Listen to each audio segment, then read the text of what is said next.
Transitioning from working for a company, in a store, or on-site somewhere to working from yourself or from home is quite possibly the most freeing experience for any new online worker. Gone are the days of a boss looking over your shoulder, rushing from meeting to meeting, and just stressing over sick days or vacation time. When a former stay-at-home mom gets her first direct deposit of her own income that she was able to make in between nap times, a little angel somewhere gets her wings. But as time goes on, we suddenly find ourselves wearing PJs, covered in crumbs, our eyes bleeding from our self-imposed laptop lifestyle, and we're somehow still totally broke. It seems like as one new client or project comes in, more money is going out. You have solved the how to work online question, the big question, and you're flooded with work, which is what always happens once you get going working online, but you still aren't flooded in the only area that really matters in all of this, which is your bank account. Over the 6 years I've worked as a virtual assistant and then expanded into a 6-figure online agency, I've seen the ups and downs in my income and identified 5 common reasons why I was always working my butt off, but still broke.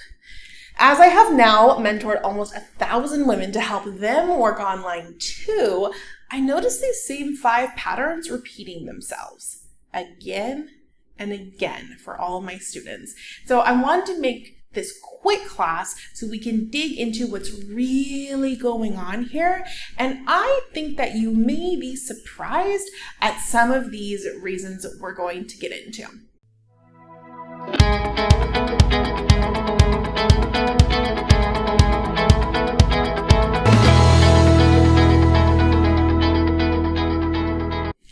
The first issue is the big, scary monster all project managers despise, called the scope creep monster. You'll know this is happening because you are stuck in a cycle of endless revisions on a project or piece of work if you're charging a flat rate for that. For example, if you charge $500 for a blog post and didn't specify how many words it was, how many graphics were included, how many rounds of revision were included for that rate, then the business owner is going to continue to just keep asking you for as many changes as they want. And it's going to be on their own schedule and timeline. Remember, you get to decide. Are you going to keep working for free over and over again? Or set some boundaries? And that actually relates to the second issue on the list, which is not properly outlining all the pieces of a work scope before starting. I know it's so easy to get so excited when you sign a new project or client, you want to go right away, they want to hire you, yay! But before beginning any work, ensure you have as many details ironed out that relate to your time that it's going to take to do the work.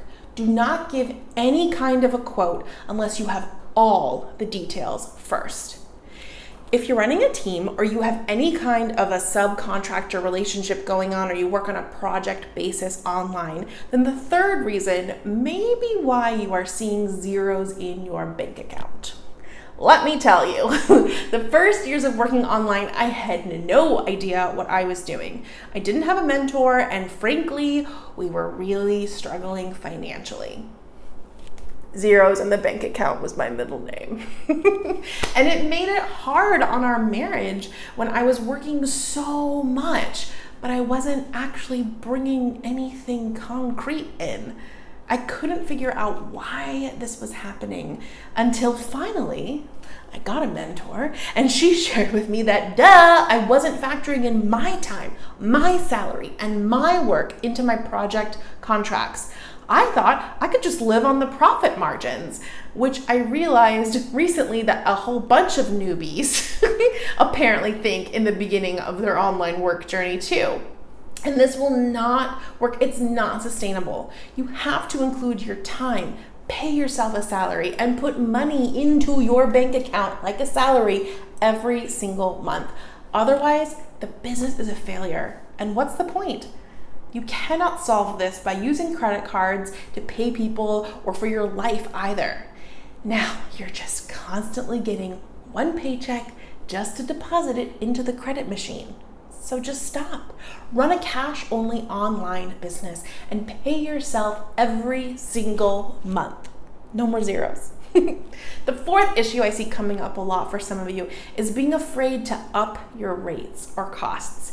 You heard it here first. It's normal to raise your rates every 6 months and when you've increased your skills. It's also imperative that if you work hourly to be diligent about tracking those hours. And even if you work for a flat rate, then you must quarterly just do a few weeks of hour tracking. Just do it anyway, just to ensure that you're billing correctly for your time. You don't realize how much you're spending on things.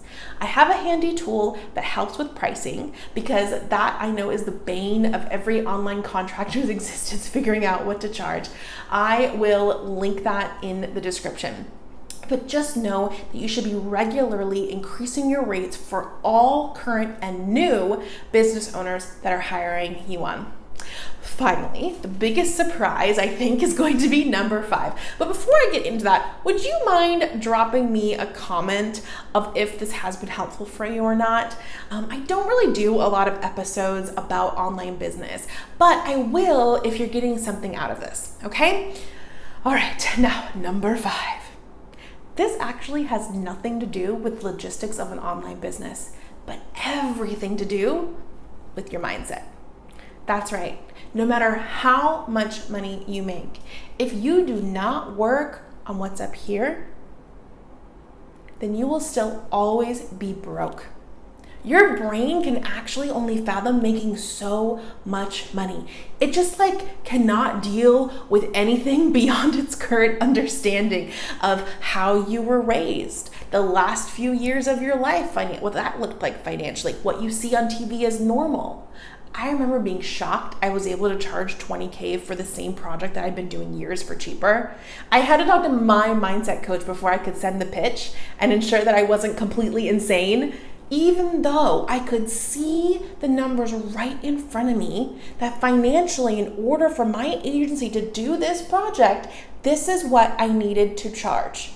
But it was so hard to press that send button all the same.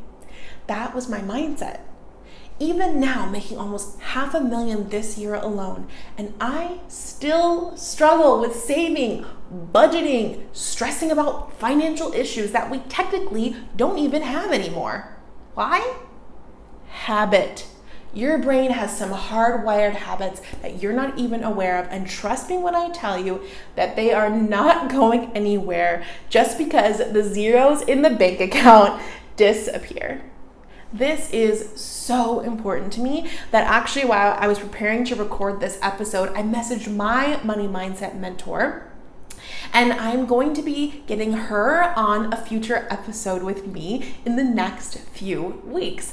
I want to talk with her all about the symptoms of mindset problems around your finances, how to overcome them, how to deal with debt, and all kinds of topics to help with the "why am I always broke?" question that I know we all have dealt with. So for that, I would love if you would tap the subscribe button so you never miss an episode, and look for that interview with my money mindset coach. Her name is Bree, so you can keep an eye out for that one when it comes up. See you next week.